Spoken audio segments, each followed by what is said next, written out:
So we had the rare chance to sit down with three of our Piranha mentors, and this roundtable discussion is part of our Black Market series. Let's get to the video.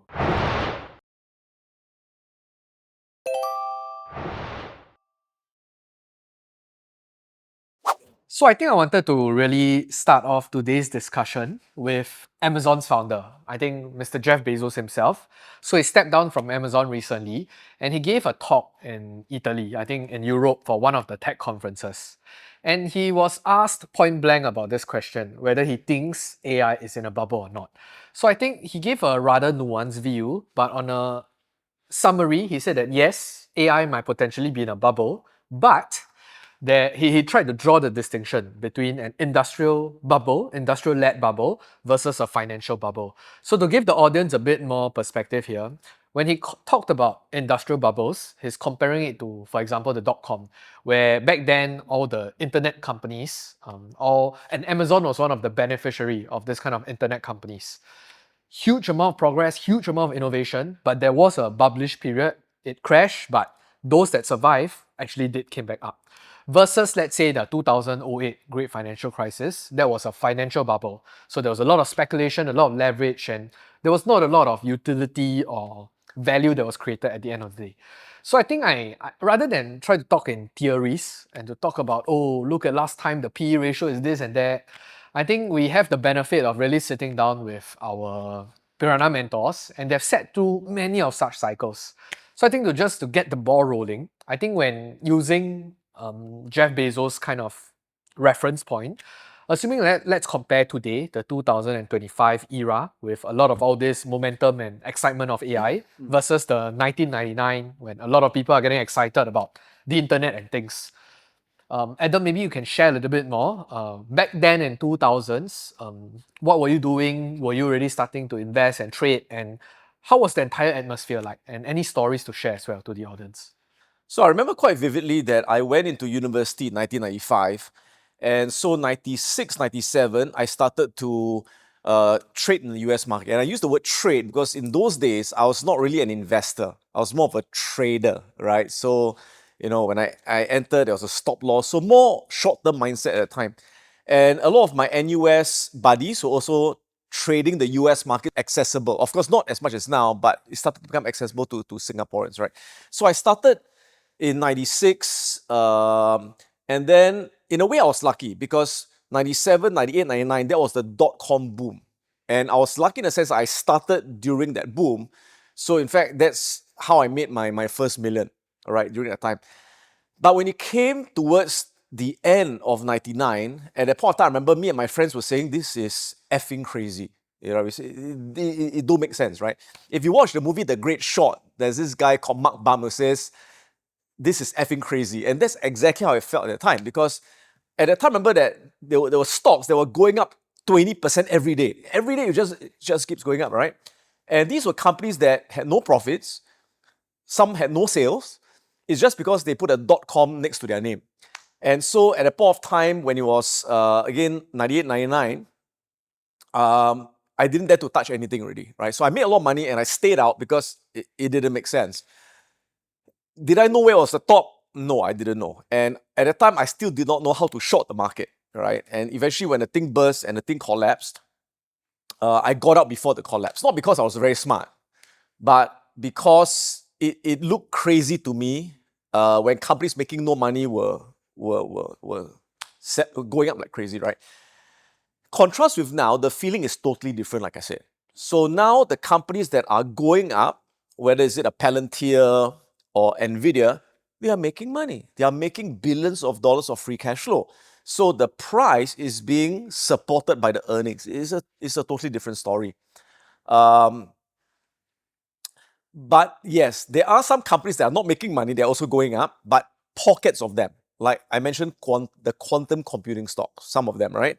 And then the nuclear stocks, so those. And as you know, I'm staying away from those in terms of investments. Will I trade it short term? I may if there's a setup, but I don't invest in them.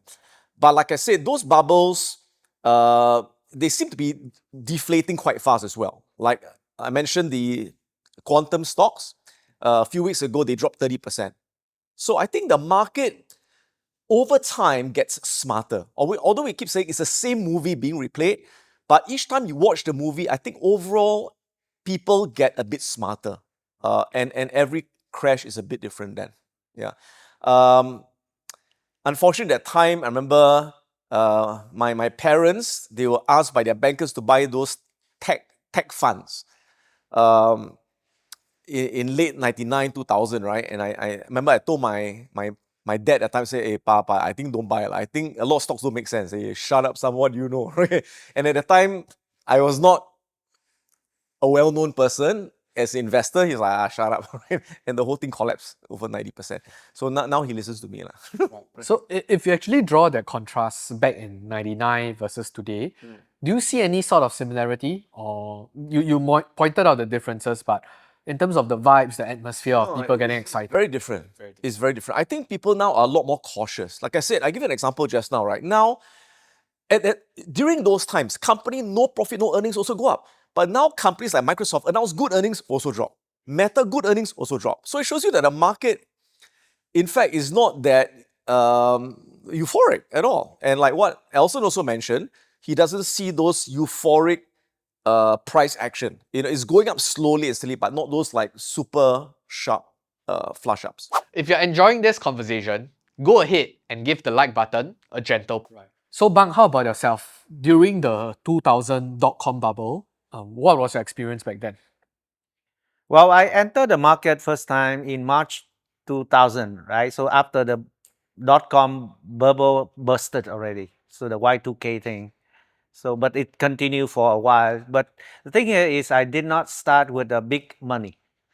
I remember I started with $3,000, which is my monthly saving at that point in time. Huge amount of money for me. But I say this is the money I want to put in the market. So I bought 100 shares of Motorola because that's a top selling mobile phone in Vietnam. So I was in the Philippines at that point in time.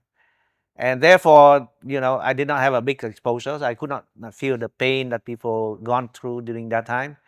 But 2008 subprime mortgage crisis, and also 2020 when the COVID crash happened, one thing I realized that happened because that's the time when people least expected the bubble, and that happened.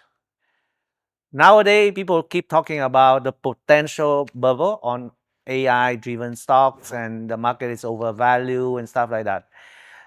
So in my opinion, the more people talk about a potential market crash or bubble, the less it will happen, right?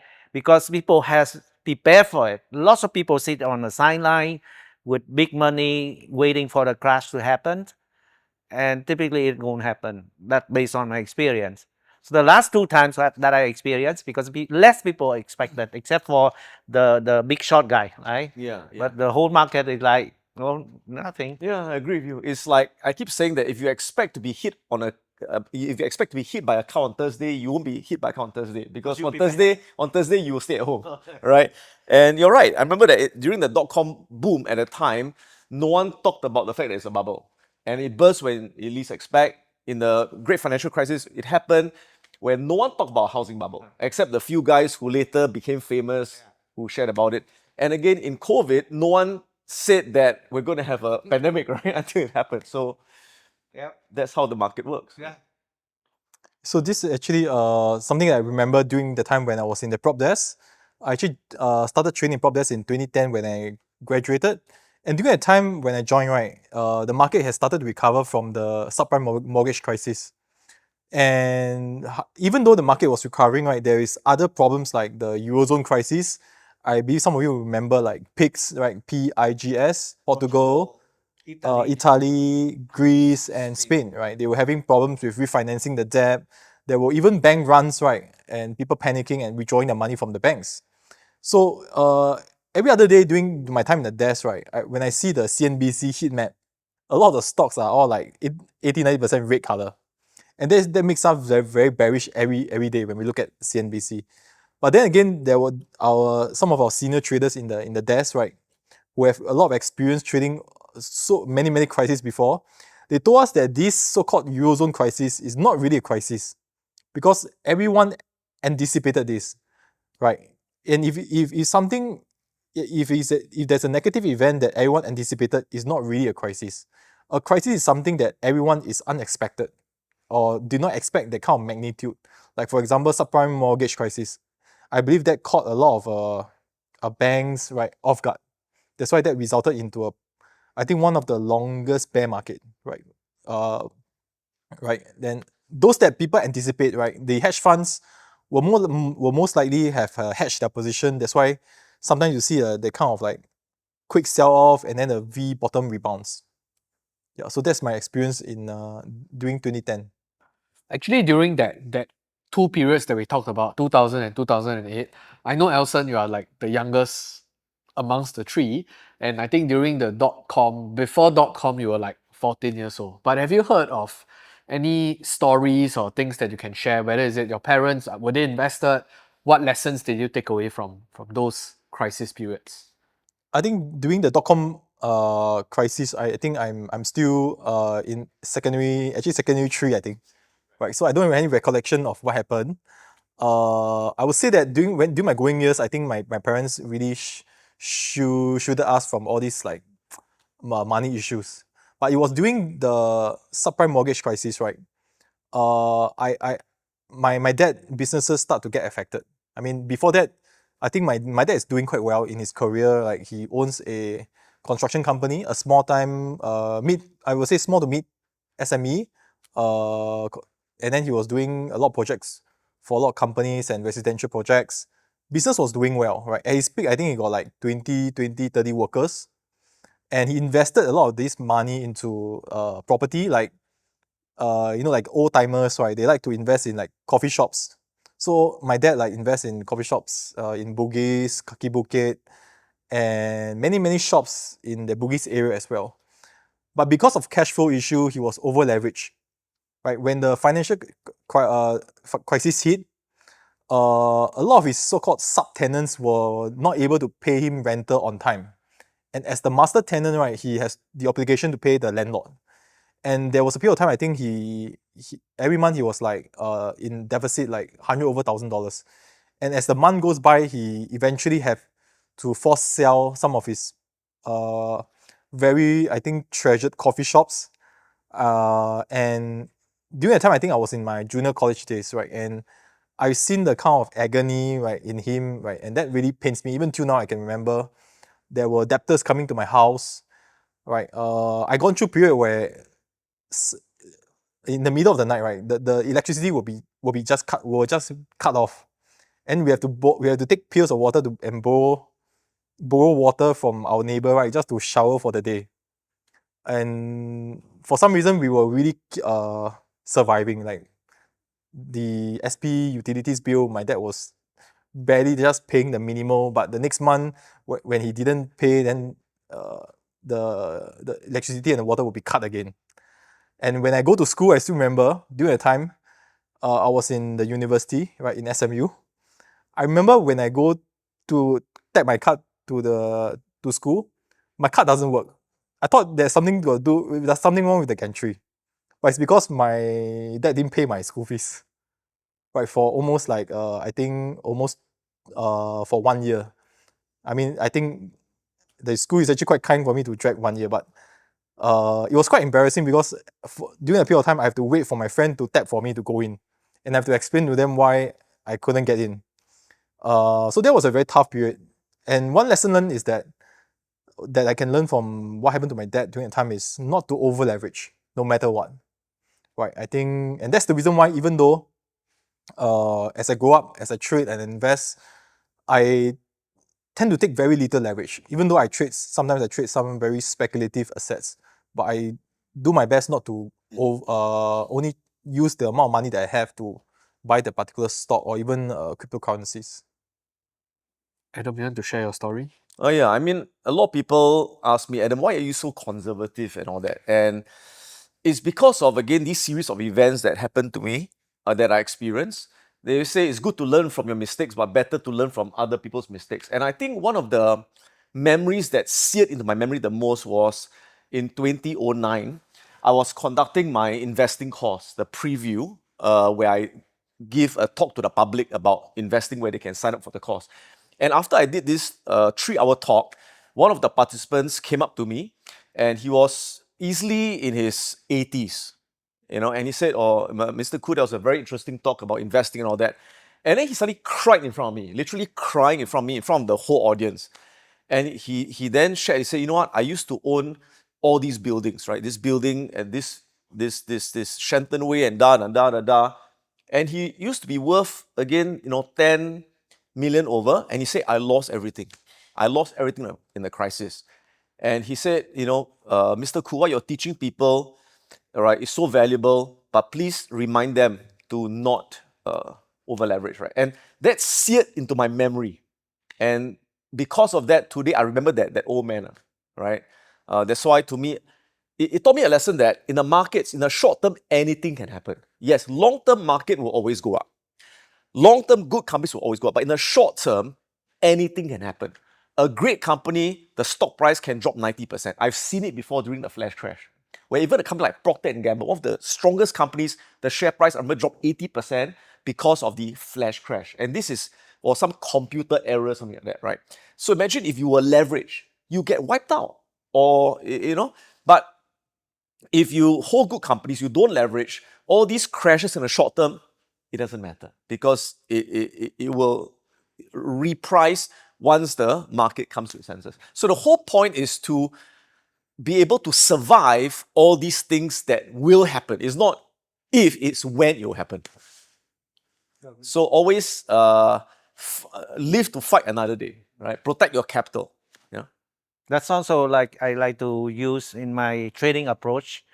When the market goes through high volatility, like the big crash during the Liberation Day, instead of shorting the market, which is, to me, it's a suicide, I choose to reduce my exposure, to limit my risk, and stay pretty much like reduce my number of trades significantly, to wait for a better time. And then when the time comes, and we just jump right in. So again, you need to manage your risk and protect your capital. I have a question here in terms of when we look at the past market crashes, right? Have they all been starting to be very short? Meaning, even though, yes, the magnitude of the drop is very quick, but yet at the same time, the recovery is also very quick. Just wanted to know from a price action point of view, is that just a general law of physics, and the slower it grinds and then the slower it will recover? How does that work though? Okay, in terms of price action, right, I think based on my observation is that usually market bottoms out by using through a U-shape or a V-shape recovery. In the last 4 major sell-off, I think ever since I traded, right, the sell has been quite rapid and the rise has been quite rapid, like a V bottom. And I think I attribute this to more and more algos in the market. They probably have a algorithm that will drive price rapidly down to so-called a clear stop losses, right? Take out stop losses, right, at certain key support levels. And when they take out the stop losses, they don't want to remain there for too long. Because since they clear the stop losses, why would they want to stay there and let other traders get in the same better price as them? So I see that this kind of the V bottom, right, happens very often because of the algos. Once they clear and have enough stop losses, they will want to rapidly push up the price so that they always get the best price, and the normal retailers are not able to react as quickly as them. And I also see the role of the Federal Reserve. They are more aggressive and more proactive compared in the versus the past. I recall 2007, 2008, the subprime mortgage crisis. That's where, the Bear Stearns, the Lehman Brothers went bust, right? And then I think the biggest stimulus that the Fed pumped out on that day, during that time, I think they call it TARP, T-A-R-P. Yeah. I think it's worth like Asset Relief Program. Yeah, something like 700 billion package to save the whole economy. Look at the 2000 2020 COVID crash.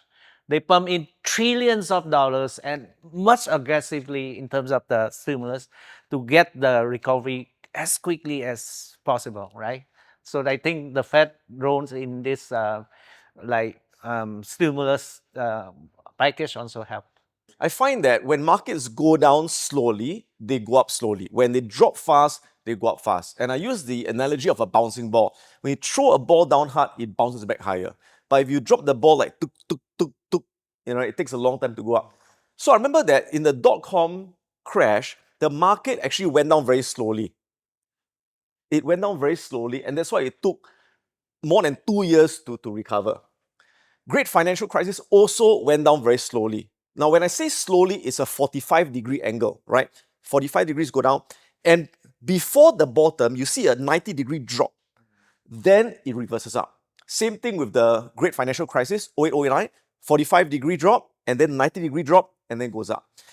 So at that time, I remember that one of the techniques I use is called the 50-150 moving average crossover technique, which worked very well when market trend changes slowly. So once the 50 moving average cross below the 150 moving average, that is a downtrend signal. That's the time to get out. So that works well when the market goes down slowly. But it doesn't work well when the market drops like that. Like 2018, like that. 2020, like that. 2025, like that. So again, when it's a sharp drop, and again, drops are getting faster and faster because of all the reasons that you guys mentioned, because of algos, zero DTE, and the Fed coming in to stimulate, right? It goes up faster. And to me, I prefer this kind of market because I rather fast down and fast up, right? Rather than slow, agonizing, and all those things.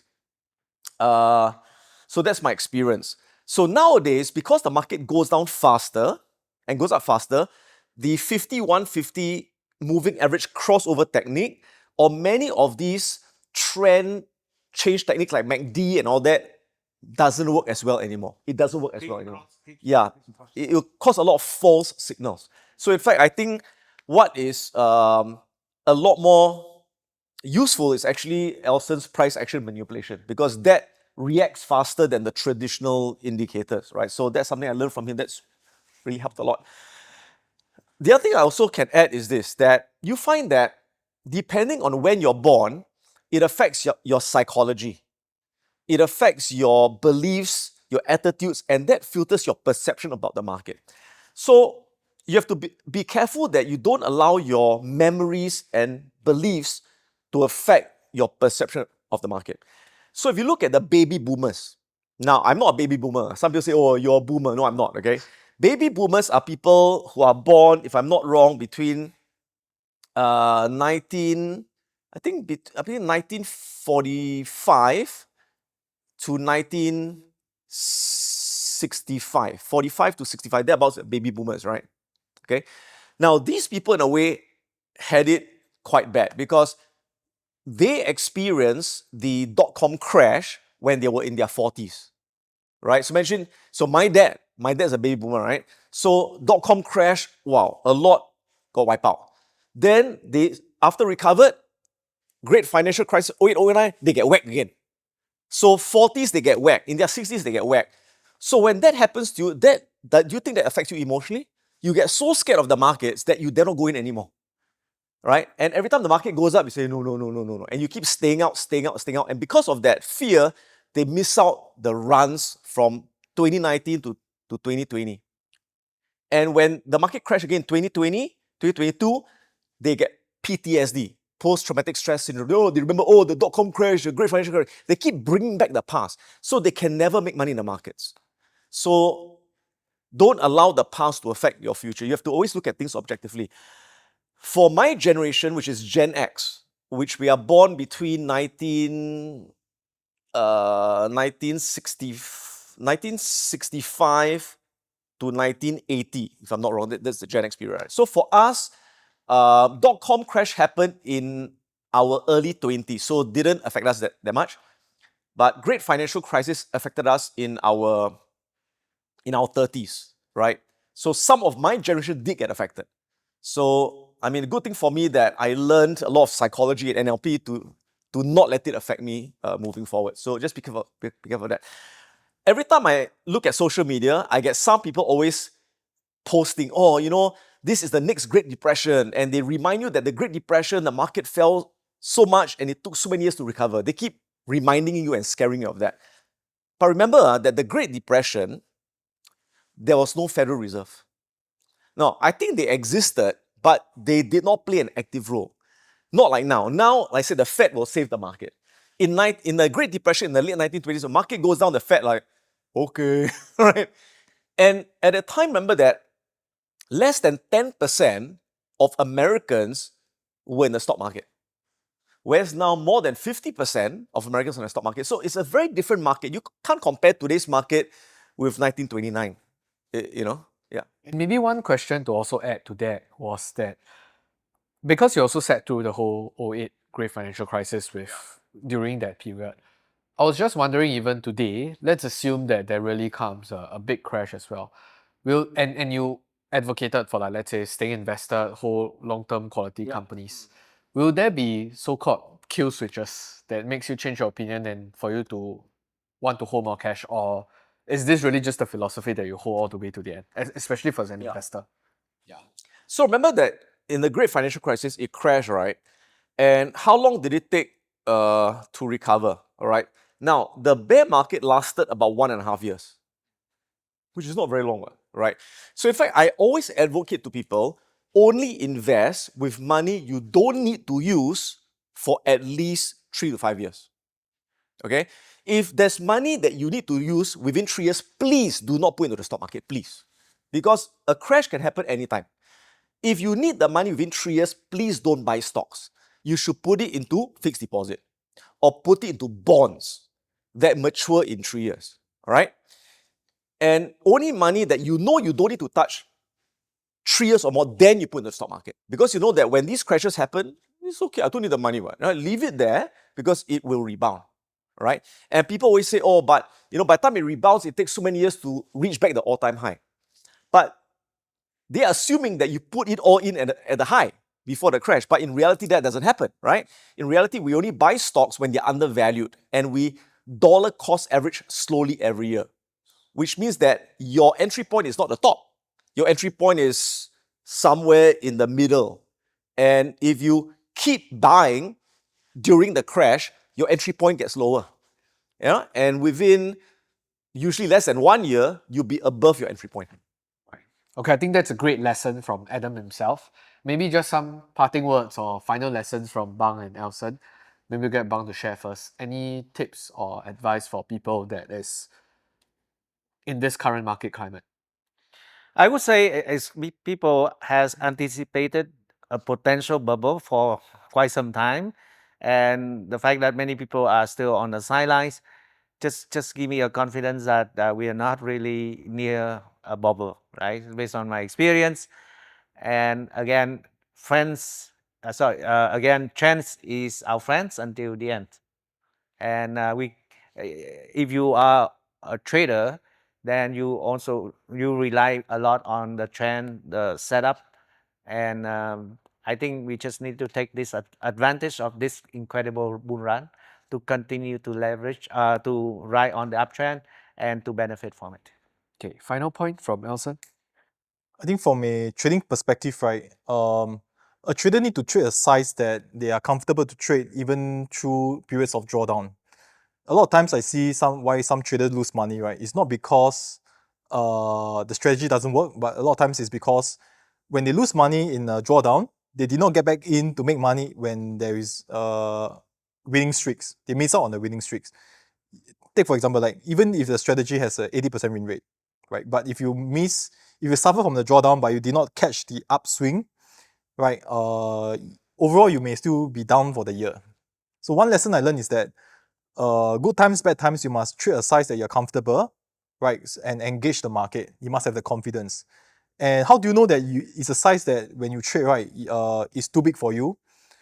Litmus test is that if you find that you can't sleep well at night, right, and you keep checking your phone at night, right, then it means that probably the size is not suitable for you. And one way to do that, the only way to do that, I believe, is to reduce your position until you can trade a comfortable size And of course, next time when you make more money from your trading, then you can upsize again. Okay. And with that, thank you once again for coming on. And I hope you guys enjoyed a great deal from this sharing session. And we'll see you guys in the next video. If you have stayed till the very end, I'm sure you love investing and trading as much as we do. And to get more market insights from the team, you can sign up for our weekly newsletter, Investing Bites, where we share short, real-world examples that help you build a better investing framework. So the link to sign up is in the description below, and we'll send the latest issue straight to your inbox. If not, I'll see you in the next video, and this is CK from Piranha Profit signing off. Till next time,